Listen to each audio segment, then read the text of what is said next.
Steve and Alan's Pro Tips in a short time. Learn a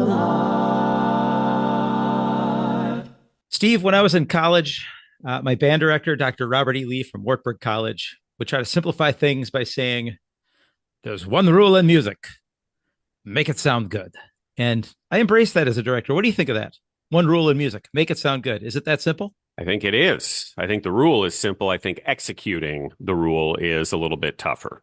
Go on. Well, I think when many of us first learned how to be music teachers, we were in a college or university setting like you, and oftentimes our conductors were focused on the important things like phrasing, dynamics, tone quality, connecting with the audience, and so on. And those are, of course, important. But what I think gets lost in this setting is the fact that many of our college level ensemble teachers, they don't have to worry about basic technical accuracy because their groups are often filled with musicians who can, for the most part, take care of those issues on their own. So our model for how to teach doesn't really include extensive training on what to do if members of the group are singing or playing incorrect rhythms or pitches. So we head out into the real world and we hear Dr. Lee or our other college teachers in our head saying, it's not just about the notes. You must make music. And we set about focusing on making music. And I think this is, of course, a good goal, but it is often at the expense of taking care of important fundamentals. So in my couple of decades as a judge and clinician for both instrumental and choral ensembles, I've noticed that the good groups usually have 6 things in common. And spoiler alert, none of them have to do with dynamics or phrasing. Would you like to hear what those are? So are we going to get like 6 pro tips in this one pro tip? It's a pretty good deal for anyone listening. Yes, 6 pro tips in one. Once again, Music Ed Insights and Dr. Steve Shanley providing maximum bang for the buck. Let's hear 'em. So the good groups tend to prioritize things, and I can't emphasize this enough, in this order. First and foremost, correct attacks. It does not matter if the pitches are correct or in tune if they don't happen at the right time.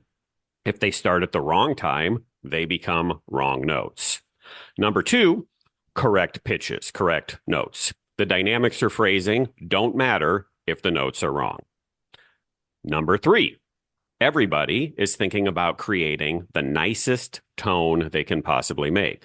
If singing too soft results in a less than ideal sound, then they shouldn't sing that soft. And the same for the louder dynamics. Number 4, no individual is sticking out of their section or the group. The grown-up term for this is blend. And in my experience, many judges and directors often hear bad blend, such as a few clarinets sticking out in the upper register, and they mistake it for poor intonation or poor tone quality. You can fix a lot of stuff simply by just making sure no individual is sticking out.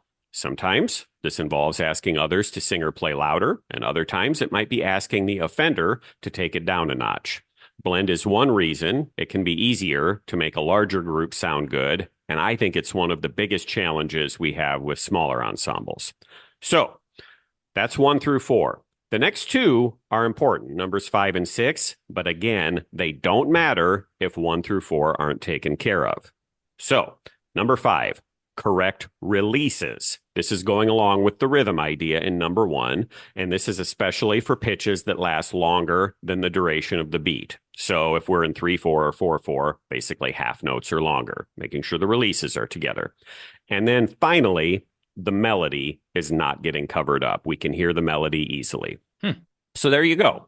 And again, this is not Steve Shanley saying dynamics and phrasing aren't important. Instead, I'm saying there are no amount of dynamics or phrasing that will overcome errors in rhythm, pitch, tone, or blend. So what if you struggle with how to hear those basic pitch and rhythm errors when you're standing in front of a group of, say, 40 or 100 students?